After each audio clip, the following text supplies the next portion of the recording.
Yo, what's good YouTube? It's boardzy, and this is going to be the first of a few mousepad roundups. I have not been taking a look at many mousepads recently, and I am behind, backlogged, whatever you want to say, over 20 mousepads. So this is going to be a roundup of 4 mousepads that have hit the market. They're pretty interesting.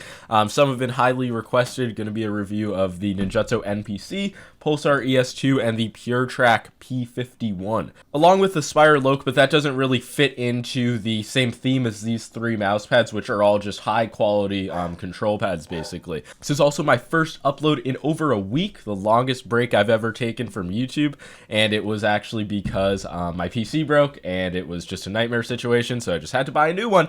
So that just explains my absence. But getting right into the mousepad review with the Ninjutso NPC. This is a pad where you can see it is clearly high quality in terms of stitching. They claim to be using a authentic pour-on base from Japan. There's a lot of controversy recently over what's real pour-on and what's fake pour-on. So here I have the Artisan Zero, and we can see that it looks like they do have the same backing. The other pads, the ES2 and the P51, have what is called an alpha cell base. It's going to perform very similar to pour-on, but it is cheaper and it is a bit firmer as well than like X-Soft pour-on. You see this is a fresh P51 and it basically peels off the desk. Alpha cell is going to lose a bit of stickiness as you take it on and off, but I mean it's totally a passable base. For reference, this is my months-old copy of the Pulsar ES2, and I literally cannot get it to move no matter what, but it doesn't have like that suction stickiness on the desk like a fresh version of the pad would. So really, in real use, not a big deal. Alpha cell just does have a kind of bad stigma because companies have falsely advertised it as authentic pour-on, but in real use, it's a fucking solid base. I would say the ES2 feels closest to like a GSRSE surface, just a lot higher quality. I will get into the surfaces of each pad in more detail, but it is worth noting that the ES2 and the P51 clearly come out of the same factory. Like the unboxing experience, the packaging is the exact same, the stitching is the exact same, and this really is not a bad thing, right? Because they are different pads, but they are the exact same in terms of quality. I believe they're priced at the same point as well, so it's really just a matter of what surface you're going to want. The P51, I'm not going to lie, I'm not a huge fan of the surface. I heard it was made by YouTubers, Hardware Unplugged, who, there are YouTubers who review mousepads and there are mousepad reviewers. These guys are mousepad reviewers.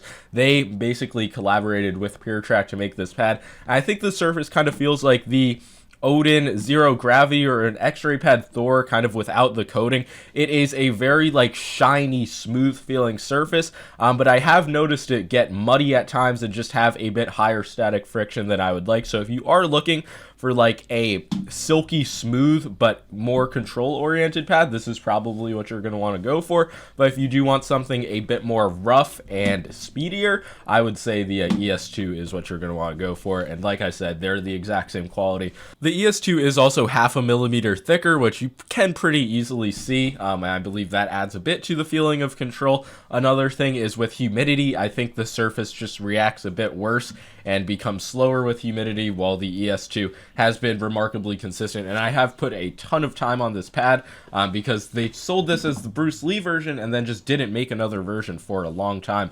But now I believe they're selling the black version. I don't know if that's going to perform differently, maybe be a little bit smoother, but if it's the same, it's going to feel very similar to the GSRSE and just a solid quality offering. Very little to complain about, honestly, but it's not a mousepad that's really going to be a lot better than something like the Artisan Zero, Lethal Gaming Gear Saturn Pro. It's just like another option. It's basically just Pulsar's version. It seems like mousepads, just the production on them has gotten a lot sharper. Like if a company had stitching like this 2 years ago, I would be foaming at the mouth and being like, wow, an Artisan killer. But now basically any company can pull it off. Which brings me to the next pad, the Ninjutso NPC. I know I like kind of started with this and then just didn't go back to it.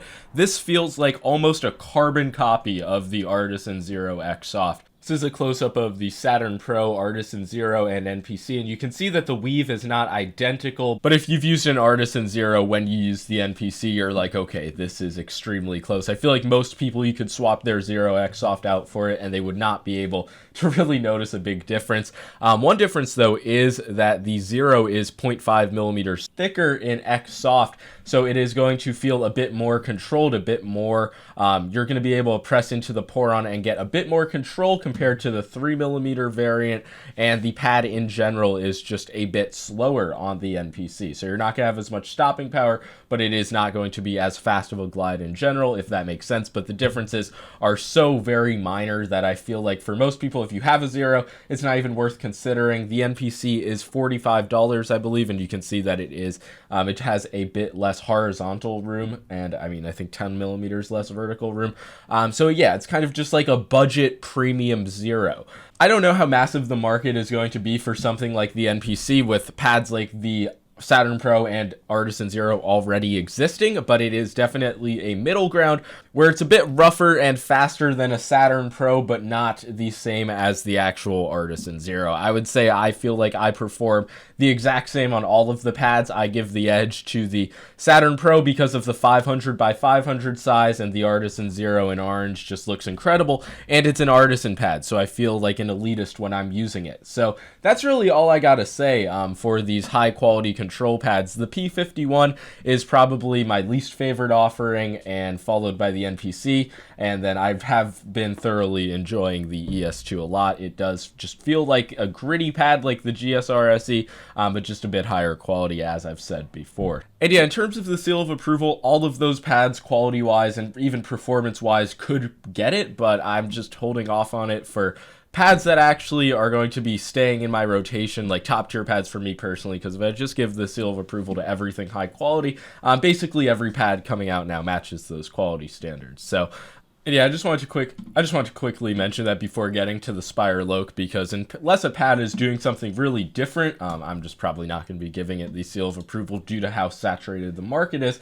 But don't let that take away from the Spyre Loque, which, like I said, is just a totally different kind of pad. I did pick this up on Amazon for $30. It's using a standard rubber base. It doesn't have the highest quality stitching. You can see my unit won't lay perfectly flat in the top right corner, but it's really not an issue. Like, yes, this isn't on the same level as the other pads quality-wise, but it is a interesting surface. It feels very similar to something like the Decanic Control, the Mousepad Company Mousepad, so a rougher surface if you're looking for something smooth. Definitely not this, but it's a Cordura-like feeling surface, and it's good performance. It is clearly a speedier pad, so it's not going to be as rough and aggressive as something like Cordura, but it is still going to have a very light feeling in terms of dynamic friction. The initial friction is low as well. But I just saw this pad getting hyped so much on Twitter by like aimers and stuff. So I really just felt like I had to see what it was all about. And honestly, for $30, the 500 by 500 size, it was not a bad pickup. It's good for performance. You obviously can't expect artisan level quality.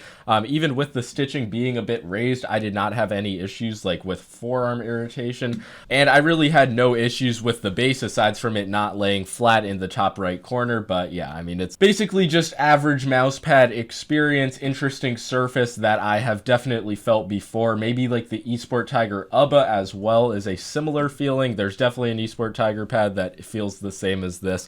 So yeah, nothing too crazy. That is going to be all for this Mousepad Roundup. Let me know if you guys enjoyed it. There are definitely going to be a few more videos like this dropping, and then a updated tier list as well.